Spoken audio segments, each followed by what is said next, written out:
You're listening to the Tao of Indifference podcast, dating, relationship, and sex advice for an indifferent world. For more information, check out taoofindifference.com or follow me on Twitter at indifferent_D.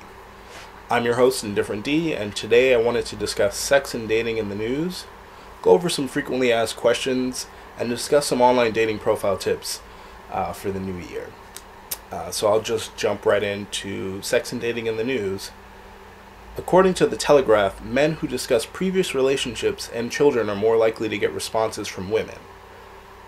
Apparently, talking about exes conveys that you are ready for a new relationship and your previous relationship is definitely ended, especially if you mention a divorce, because that is pretty final.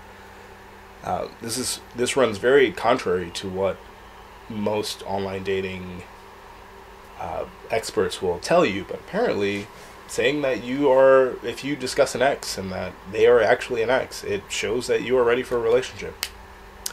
Who would have guessed it? The Wall Street Journal published an article on using Nobel Prize winning economic theories to help your online dating, and it's pretty amazing actually. Some of the tips are to join a site with a lot of users. It's called Thick Market. You don't want to wait around for the perfect soulmate. You maybe want to settle just because perfect soulmate doesn't exist. It's a great article, and I'm going to link to it in my blog post just so you can click on it and read it. Great article. According to Match.com and a few other sites, January and February are the best times to sign up for a new online dating service. Match.com reported that January 5th is their highest traffic day. And a bunch of other sites are noting that their increase in new users really only happens between January and February. A lot of it probably has to do with New Year's resolutions. I know that gyms also get like their highest new user sign up around the time. So I'm not sure if all these users will stay and become people who actually use the service, but at least you know you get a lot of new people in then, so it might increase your odds to meet someone new in this time frame. I'm pretty sure it's just because it's like freezing right now and people just want to find people to cuddle with. So take from that what you will. And speaking of cuddling news, a woman in Florida pulled a knife on her boyfriend because he refused to cuddle with her after a night of drinking. Remind me to never refuse a woman's cuddling, ever. Alrighty.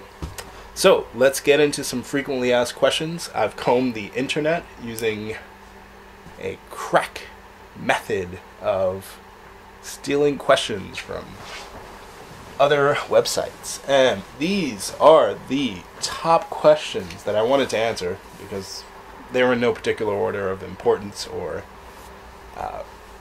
appropriateness. So I'll just start.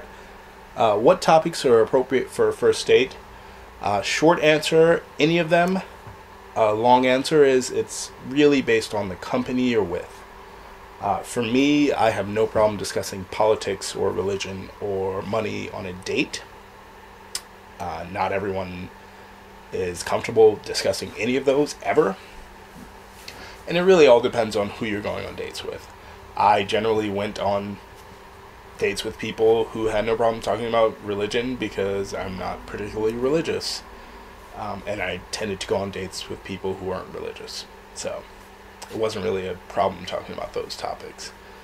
It really depends on who you're on a date with. I'm sure that if you are an evangelical Christian, going on a date and talking about religion with someone else who's an evangelical Christian wouldn't be a problem. But you never know. If you're a aide to a politician and you're on a date with someone who is also an aide to a different politician and you're both in the same party, it probably wouldn't be a problem to talk about politics. And I mean, the list could go on, but essentially it really is all about the audience. So you sort of tailor it to that. So short answer is no. It doesn't matter. There are no topics that aren't inappropriate on a first date. It's really about who you're on a first date with. And if you find that you can't talk about something you want to talk about on a first date, that person's probably not a good date for you in the long term.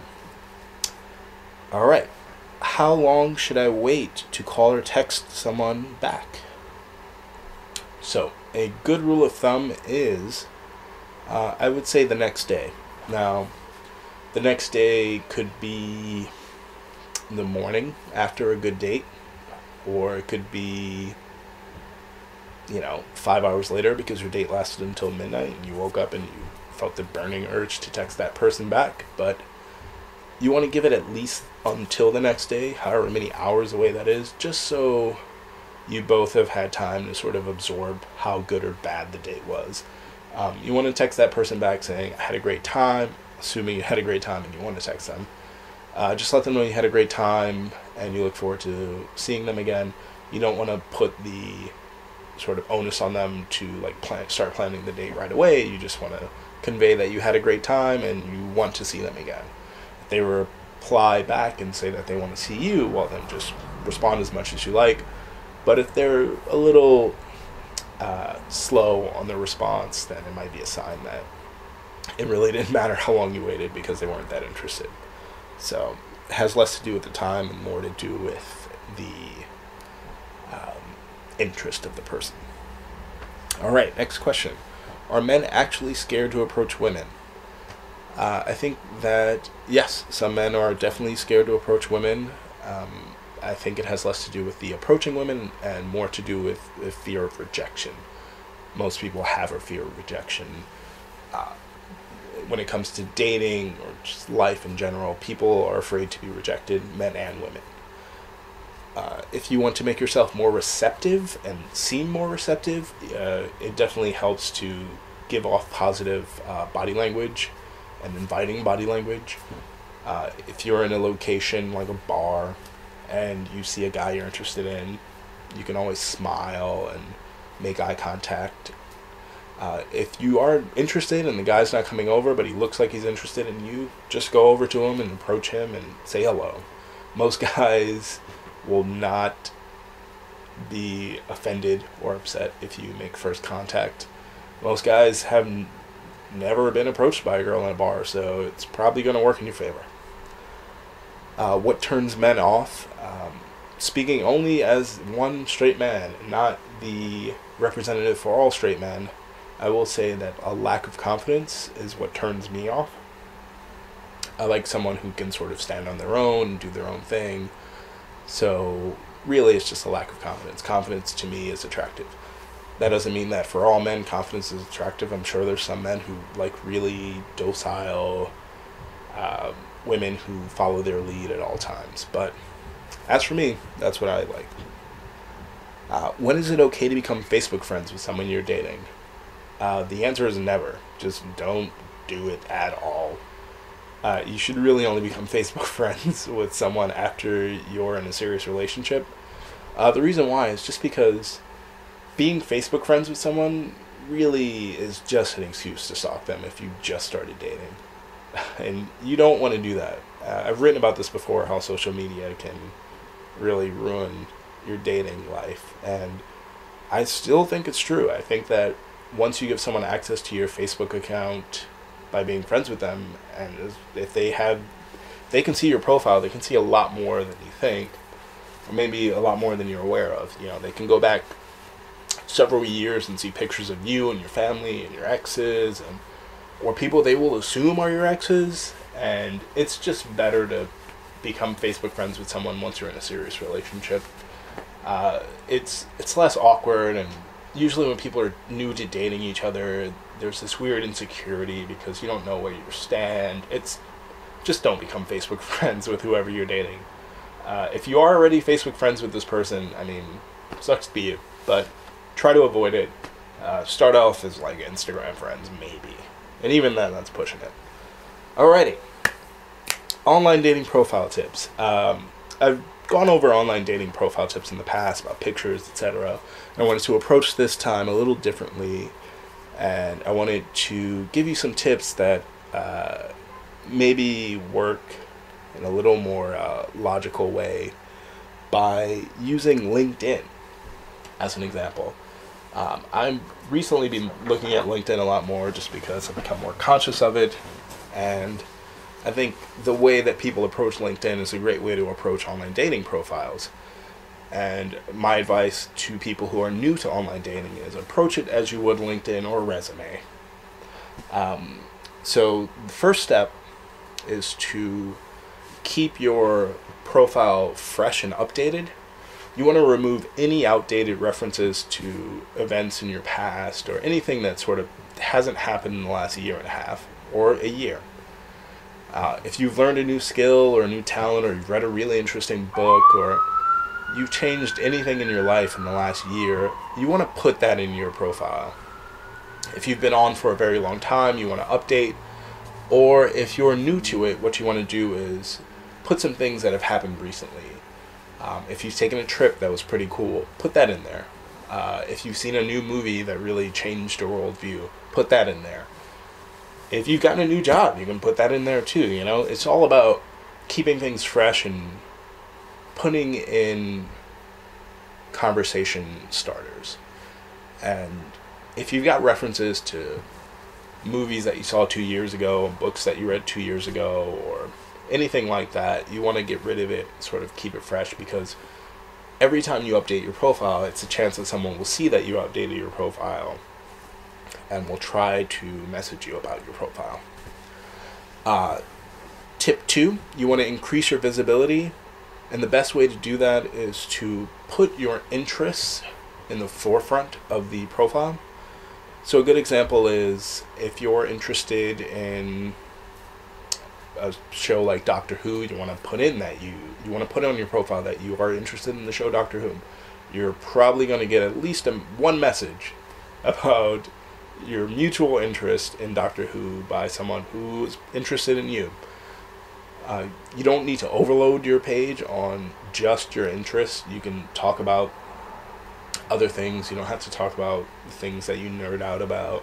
Or if you don't nerd out about things, you can, you don't have to limit it to just these weird interests, and you don't have to make your profile pretty boring, but you want to have a little mix of both. You talk about things that are really, really interesting to you, things that you're passionate about, but you do it in a way that, say, will get you hits when someone's searching.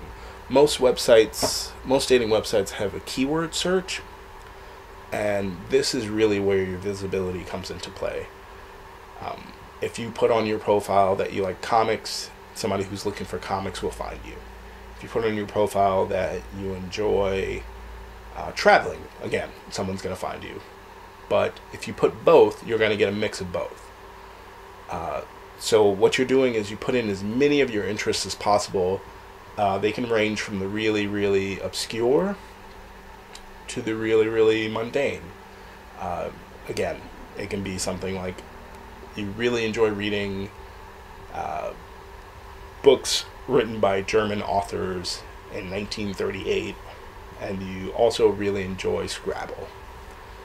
Just put in as much of yourself as possible into the website. Tip 3, you want to make connections with everyone you can on Facebook. I know that sounds weird, but it's a lot like LinkedIn, where if you make connections, you can connect with your connections. And there's some dating apps like Tinder, Hinge, and a few others that you really just sign up with your Facebook, and they use your pool of Facebook friends and friends of your Facebook friends to capture matches. So being connected really just makes you more likely to find someone who you're interested in. And not only that, but the more Facebook friends that you have, your pool gets bigger, and you also can essentially use your Facebook friends as recommendations. Like, they're the people who are saying, no, this person's great to date. He's awesome. So, I know for me, I hate adding people on Facebook, but I found that the more connections you have, the more likely you are to make new connections. So, sorry, but you have to do it. Step 4, or tip 4, excuse me, leave nothing blank. It's a lot like LinkedIn, where your profile's strength really is based on how much you put in. You want to leave nothing blank, because it either looks like you're not interested or not giving it a lot of thought or what have you. You don't want to let people have space to draw conclusions, and by filling in your profile, you're really just giving people a way to learn as much about you as possible, you also are giving yourself the opportunity to start more conversations with the more information you put in your profile. If you're leaving everything blank, the chances are that people won't have anything to talk about with you. But if you're filling in every section and you put a little witty comment in each section, you're giving the reader and the user more opportunities to talk to you. And that's really what it's all about. I mentioned earlier that people are afraid to approach people, especially in bars. People can be afraid to message people on these websites. And what you do is you ease fears and make yourself approachable by putting in conversation starters in each section. So if you're in your About Me section and you mention that you really love puppies, I mean, who doesn't love puppies? Someone's going to message you about it. Point being that you're making yourself more approachable, so to speak, on the website, so that when someone sends you a message, they can start off with something completely innocuous, like, I love puppies too. And if they are interesting, you have a conversation ready to go. You love puppies. They're awesome. And finally, the last tip, be an active user. And that goes back to your visibility. Nothing screams visibility more than I'm online right now. I would say disable any chat features you have, because anyone who chats you generally is terrible. They are just terrible. I'm sorry. Anyone who's ever chatted someone and didn't realize you were terrible, but you're probably terrible. I'm kidding, but no, just being online now, which a lot of websites will show, especially on OkCupid, you show up online now. You can search by who was online last, and you can search by activity for pretty much any dating website. And being online shows that you're an active user. Now, I don't know if it's psychological or not, but seeing that someone is online will just get you more messages. It just is how these websites work. And the more you're online, the more likely people are to message you, and the more likely people are to respond to your messages and respond quickly. If you're one of those people who checks it once a day at like 2 a.m., just looks weird, you know? If you're one of those people who's online, you know, after 6, from 6 to 10, then people know that you're checking in after work and want to message you and want to get to you and want to get to your messages because you'll respond quicker. Not only that, but you just have to remember that people sign up for these sites every day. If you've got, you know, users signing up every day, it's a lot like new job postings every day on LinkedIn. There's always an opportunity to apply for something new. And online dating is a lot like that, where each new person is applying for a new position, so to speak. And that position is potentially a first date. So you're getting new either job applicants or new positions to fill, or, you know, whatever terminology. But essentially, you're increasing your chances of meeting someone new by being online as often as you can. I'm not saying that you have to spend 24 hours a day, 7 days a week on these dating websites and apps, but being on there pretty frequently, checking in once a day, shows that you're someone who wants to meet someone new, and you show up on someone's feed more often, and you show up in others' feeds more often. And, you know, going back to your other steps, if you show up as somebody who's active and has current everything on their profile, you really just look like someone who's interested in dating and who's taking dating a bit seriously. And looking like you're taking dating seriously is a good idea. You want to look like someone who is confident about dating and wants to be on dates and is active and sort of searching. This really, it can't hurt you until you're dating someone. If you're dating someone, you maybe want to not be as active a user, but if you're looking for new dates, especially in the new year, you want to be someone who's on constantly, because again, most of the people that sign up for these new dating websites, they're not going to stay on there, especially in that January, February rush, just because these people are these New Year's resolutions folks, and, you know, just like any New Year's resolution, you're going to lose a lot of the people that sign up. So you want to be somebody who's active on there, so you look like you're serious. And going back to step 4, where you leave nothing blank, anyone who is active and doesn't have a blank profile is already, so many steps ahead of everyone else. Having a blank profile and not being active, for me, when I was searching for anyone to message on a dating website, those two would be some pretty big red flags. If your profile is not filled out, I would just assume that you are not real, or you weren't taking it seriously, or you could potentially be trying to catfish, and none of those 3 is good. Even if you have the best intentions, you have to remember that people are just going to assume the worst, because people already have a negative connotation around online dating. It still weirds people out, as silly as that is in 2014. So remember, update your profile as often as you want to, but don't update it with filler. Update it with some substantial things. If you feel like you don't have anything substantial going on, maybe ask a friend. Maybe talk about what you've done in the last year. If you haven't done anything in the last year, maybe do something. Sign up for a class, paint, read a cool book, do something.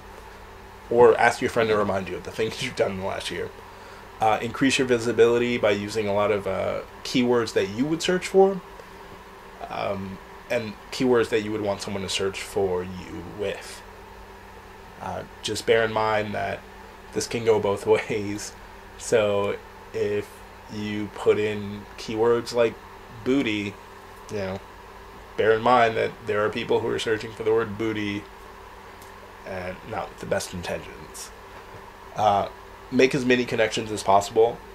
I mentioned that it really helps when you're looking at apps like Tinder and Hinge, but just from a dating perspective and just from a friend perspective, it's always good to connect with people, because you never know when that someone is going to introduce you to someone in real life. So it's always good to make connections.